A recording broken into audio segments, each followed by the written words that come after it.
Yeah. Bodybuilder Dave here. Yeah. I like SmackDown. It's good. It's good times for everybody. It's fun. So when I watch it, I like to work out a lot. Copious amounts of working out. Yeah. So, I thought it'd be a lot of fun to do a review of SmackDown. Yeah. Right here on Dead on Dave Productions. Let's do it. Ha!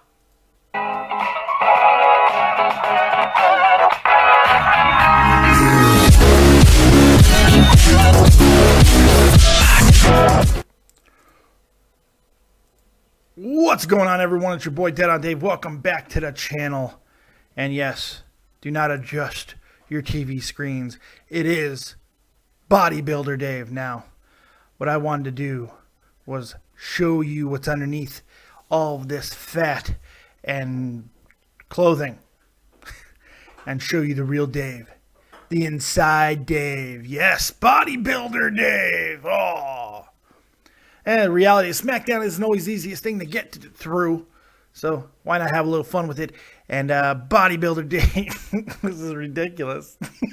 This is ridiculous. Oh my God. I can't deal with it. Ladies, something for you guys to look at. And maybe with all these mounds of muscles, you forget about the itty bitty pea-sized balls that I have from all of the steroids. But I digress. It's time for your SmackDown review right here on Dead on Dave Productions. Let's get into it. And yeah, as you guys know, I haven't watched SmackDown yet. Oh no, not yet. I'm watching it right now because I was too busy pumping iron to watch it live. Reality is it's Germany and I was asleep. But yeah. So I'm going to watch it segment by segment, match by match, and give you my breakdown and analysis and let you guys know exactly what I thought of it. And you guys can agree, disagree, or call me an idiot, whatever you want. But you'll be talking to the mound of muscle that is Bodybuilder Dave. Let's get into it right here on Dead on Dave Productions. I don't know why I said the name of the channel again. Like the video now. Hurry up. If you're new to the channel, yeah, this happened. It's the greatest thing. All right, SmackDown, let's start it off. So yeah, about 10 minutes in, and we start off with the Wyatts. Babe, come here. What? Come here, hurry up. Look. I'm Bodybuilder Dave. Look, I'm Bodybuilder Dave. Oh my God. That's awesome. Wait. Okay, you don't like Bodybuilder Dave? All right, hold on. I got better. Look. I'm suit and tie with a small head, Dave.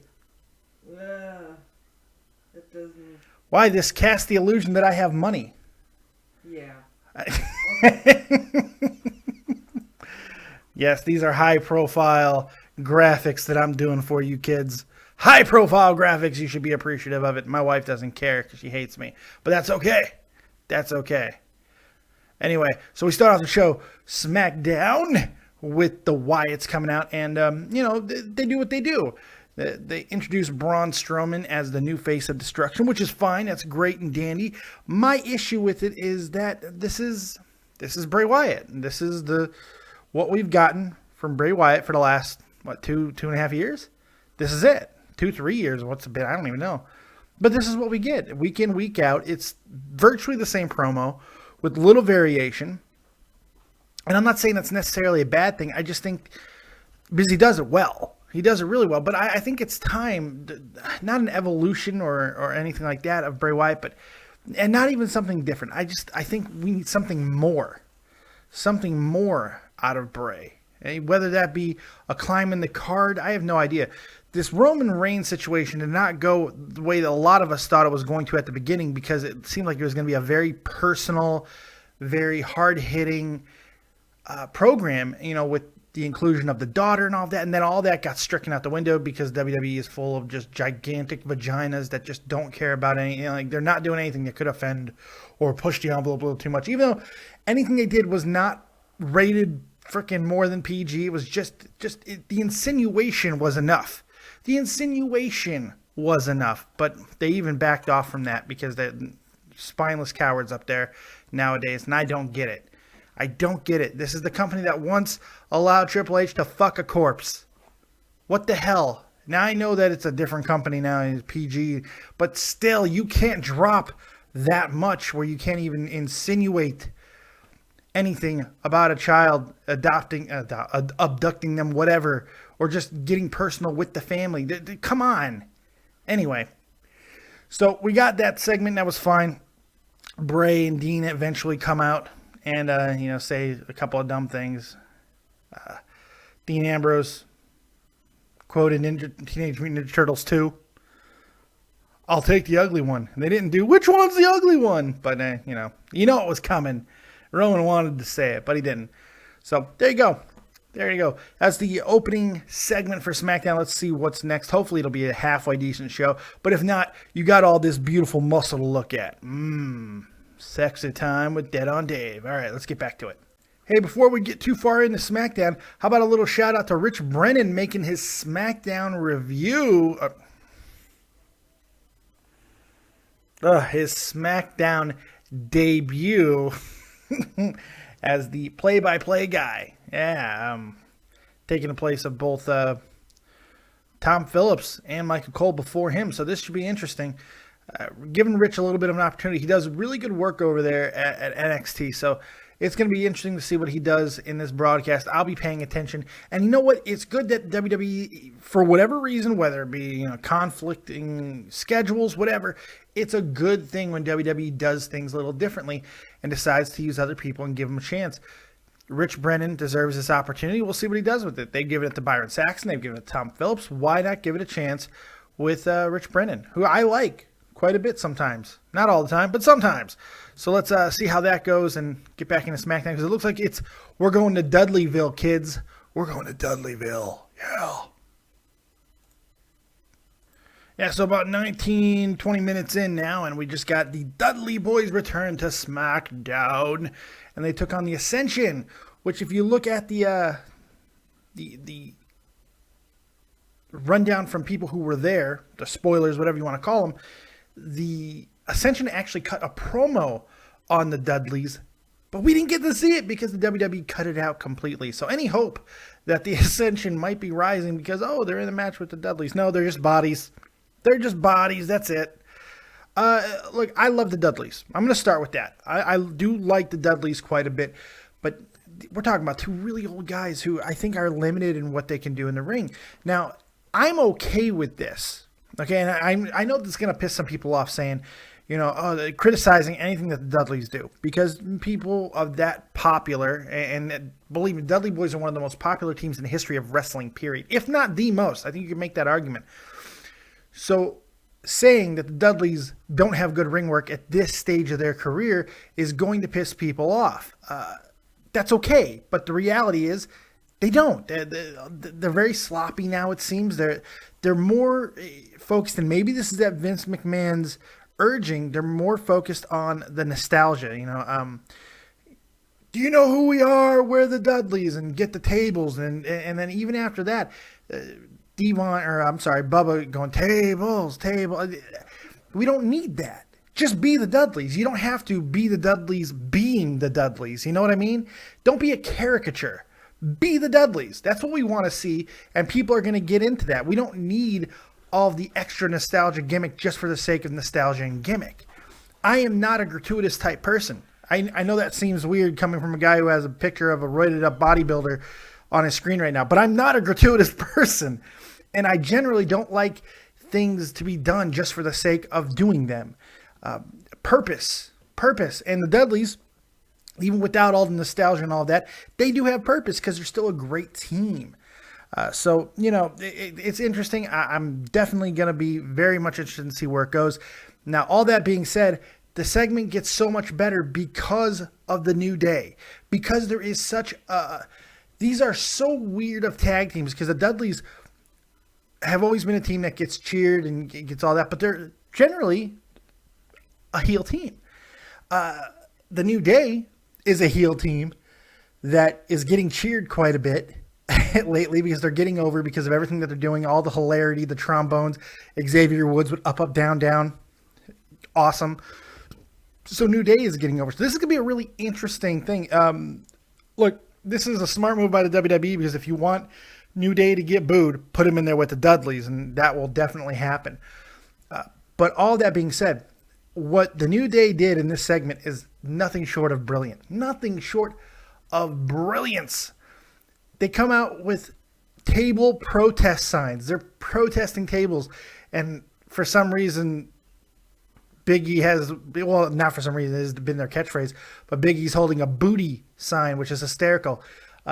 Save a table, break a Dudley, give tables a chance. Oh my God, it's so good. So good. I love the New Day. I love what they're doing. They are really bringing something new and unique to the WWE's tag team division. And man, it did not look like that was ever going to happen. So really cool stuff. Let's get back to it and see where we go next from here on SmackDown. 27.5 minutes in, and we just got the finish to Adrian Neville. Yeah, well, I still want to call him Adrian. Neville versus Kevin Owens. KO. Yes, a really good match. By the way, yeah, Bodybuilder Dave is dead. He's dead, and we're back to regular Fat Dave. Kevin Owens gets the victory in a really good match.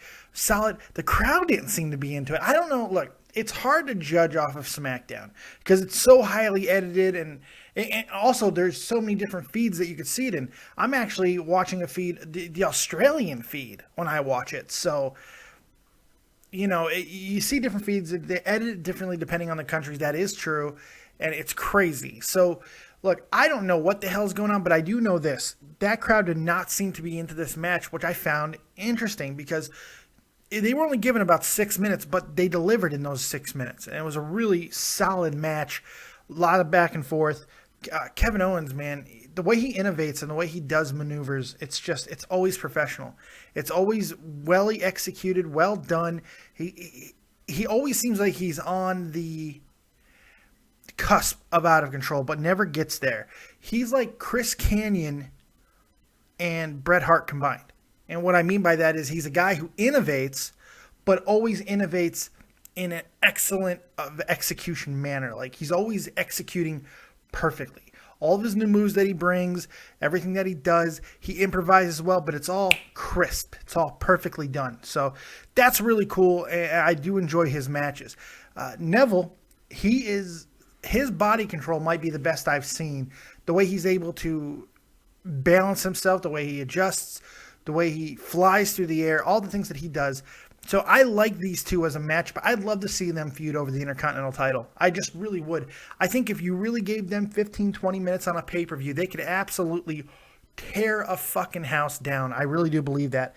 So that's something I'm hoping that we're going to see, and not just seeing these throwaway SmackDown matches, but hopefully build to an actual feud someday over a major title. How much fun would that be? Jesus, let's get to that. Let's go there. Anyway, back to SmackDown. Let's see what is next.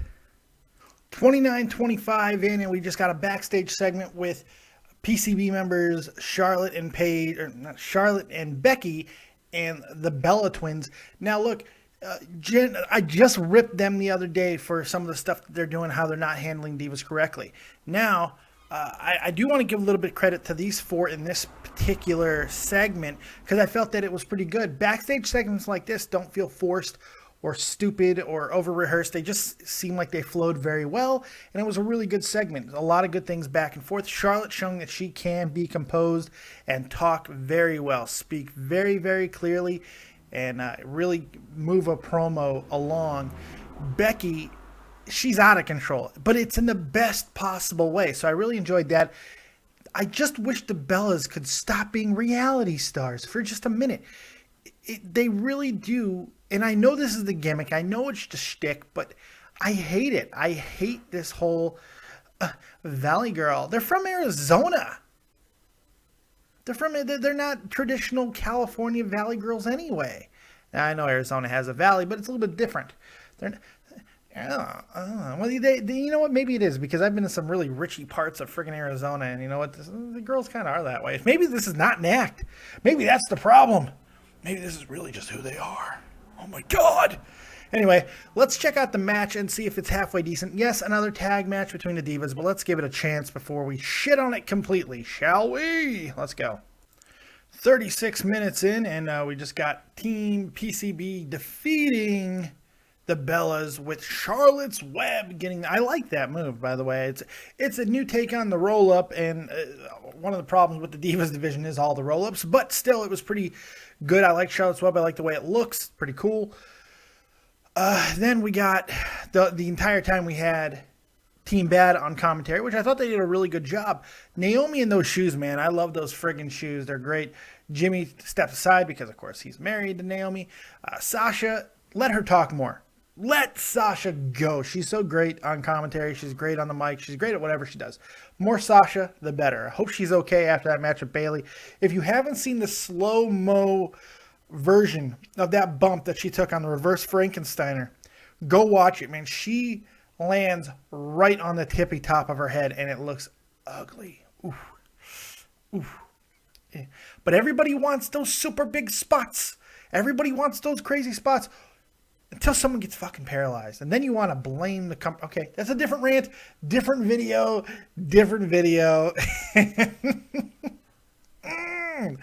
Okay, calm down, fat man, relax. By the way, speaking of Fat Man, if you like the Fat Man, if you like what I do here on Dead on Dave Productions, you can support the channel in a variety of ways. The easiest way is to just take a breath and go ahead and poke the like button. Drop that elbow on the like button. Hit that like button. Share this video around. Nothing wrong with that. Tweet me at DeadOnDaveV. Hit me up there. Ask me anything you like. Have all kinds of fun on Twitter. You could also subscribe to the channel. 1,240 subscribers. We are growing. Be a part of the hottest young YouTube wrestling show there is. Dead on Dave Productions. Get on board, kids. Because we're going up the ass of the YouTube wrestling community. Boom. Also, look at that. That's my shirt. My face is on it. I got a bunch of other shirts, all designed by the great Isaac Rojas, a very talented young graphic designer. Make sure you go over to www.deadondave.spreadshirt.com to get all of your copious gear. You can do that. Also, you can go right into the description box of this video, hit the donate button, and donate to the channel. Give the fat man a tip. Nothing wrong with that either. Okay. Something I want to talk about with SmackDown, though, is something that I've been noticing this entire show. Yes, Rich Brennan is there, and that's great. He's doing a good job. King is especially bad this week. Jerry Lawler is so bad on this week's edition of SmackDown. So my question of the night to you, and I want you to put it into the comment section of this video. Simply, should Jerry Lawler be relieved of duties? Is it time to let the ship go? He's off of Raw, and I think Raw's been better since he's been gone. But since he's been gone, Raw commentary is listenable. Okay, should he be gone from SmackDown as well? Is it time? Has the King run his course? There are other things he could be doing. I don't know what exactly, but other things. It's time. I think let's hand it over. Let's get Corey Graves. He's ready to be a really good top-level color guy. I think that yes, he's the heel guy, but I love to see him do it. It's time. It's time. I had to put it out there. All right, let's get back to SmackDown and see what is next on the broadcast. Let me know what you think of Jerry Lawler, though. I'm interested to hear from you guys. 47 minutes in, and we got a Seth Rollins promo, which I think when Seth Rollins came out, I was like, all right, start the show with this. Don't bury it in the middle of the show. Start the show. Then I heard the promo, and I was like, okay, it's good where it was. That was terrible. Oh, God. It was 10 minutes of dreck. It was boring. He was like lifeless out there. He was lifeless, recounting his past glories, but in a lifeless manner. Nobody cared. I hated this promo, man. I really did. I love Seth Rollins, man. I do. There are times when I absolutely love him on the mic. I always love him in the ring, but there are times when I really love him on the mic. His problem is he's the most inconsistent guy I think there is in WWE when it comes to promos. It's just sometimes he is spot on, and other times he's boring and just absolutely dreadful. Dreadful. And I get it. I've been around, I've watched wrestling long enough. I understand that when you have a champion that is portraying the character that Seth Rollins is being, because it's right out of the Evolution playbook. It's right out of Triple H's playbook when he was champion with Evolution. It's right out of that. You're going to get the continuous I'm great promo speech. I get that. That's fine. All of this is the reason why I'm saying this is not just to bury Seth Rollins. It is my defense of putting Sting in the main event.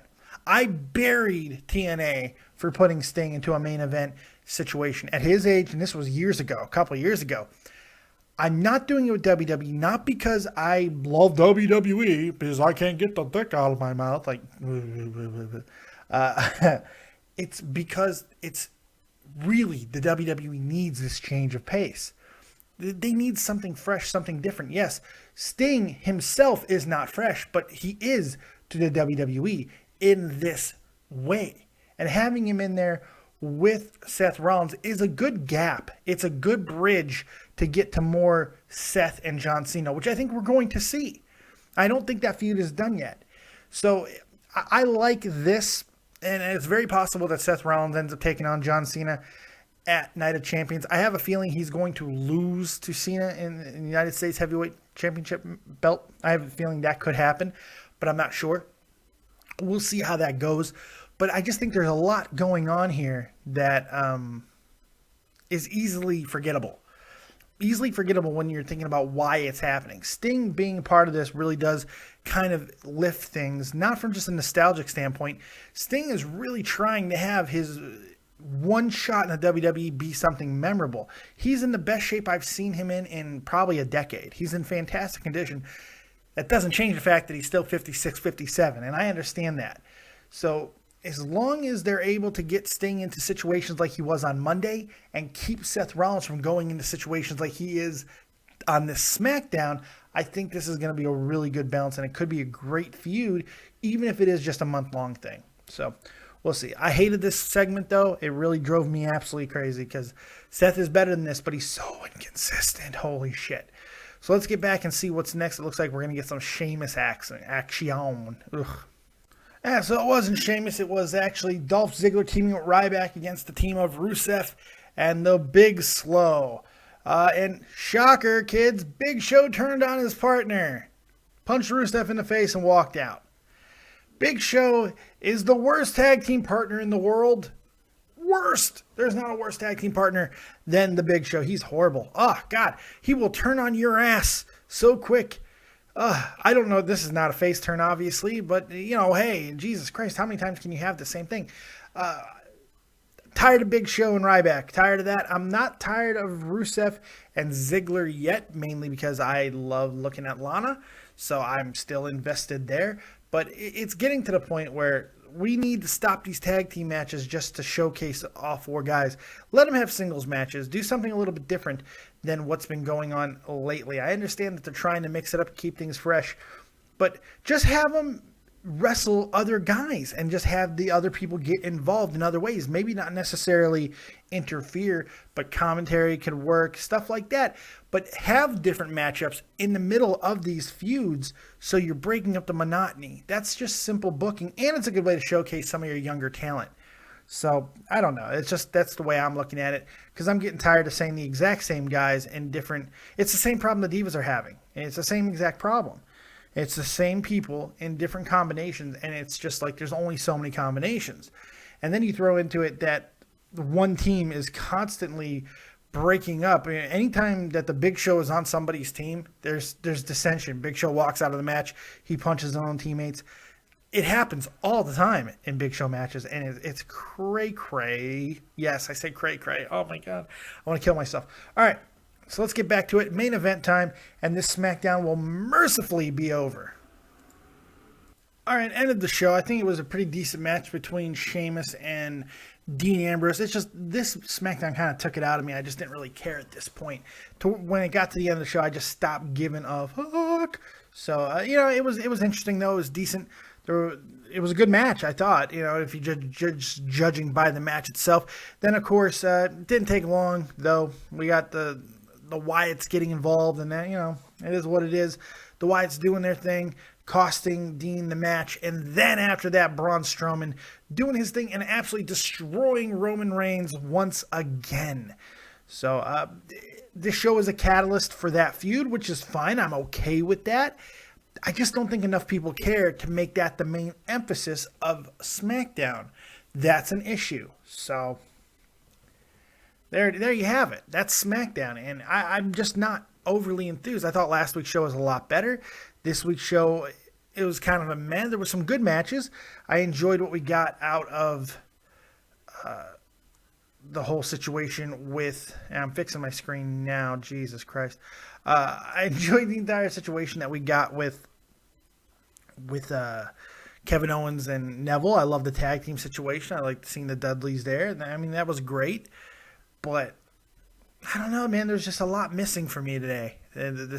It once again felt like the Raw recap show, which I think that's an issue. That's another issue. So we'll see what ends up happening here. This was one of those shows that I think is very forgettable. It's a drop in the water, a drop in the bucket, I should say. So I don't know. What do you guys think of SmackDown? I personally give it a 6. I think I'm being generous with a 6. Very generous with a 6. But, it is what it is. There was enough to keep it from being an abysmal show and keep you kind of into it, some advancement of storylines, but there wasn't anything that really makes you go, I got to tune in and watch SmackDown. And that's what they need. They need a little bit more and I think, I hate to say brand split, but, I think that's what it needs at this point. You can't just have SmackDown be the show that you make your second most important feud, which this isn't even that, by the way. It's probably, when you think about it, it's probably the third or fourth, really, most important feud as the headliner. See, that's it kind of flies in the face of not having a brand split. If you could do this stuff if you have a brand split, because then it's the most important feud of your brand and it makes sense. But now it just feels like it's the third most important feud in WWE, and that's what they're headlining SmackDown with. It's just very meh is what it is. SmackDown, as I'm going to call it now. What do you guys think of the show? Let me know in the comment section below. Also, like, subscribe, and share. And that's all I got. I hope you guys enjoyed. Oh, you can't. Oh, shit. Bodybuilder Dave. Oh, my God. All right. We're out of here. Thank you guys for joining me once again right on Dead on Dave Productions. Make sure you like, subscribe, and share. Check out everything that's going on with the community. Joe Cronin, The Joe Cronin Show. Tommy C. Shot from the Point, the most badass hockey podcast in all the known land. Make sure you check that out. And you can find more of me over at Joe Cronin Show this weekend. We'll be doing Monetize This tomorrow night or Saturday night. Not sure on the date. And then, of course, after each and every single Monday Night Raw and pay-per-view, I'm there with Joe Cronin on The Joe Cronin Show on YouTube. 17,000 subscribers. Make sure you go check it out. We'll see you next time. Thank you for joining me. And as always, if you don't have talent, have talented friends. Peace.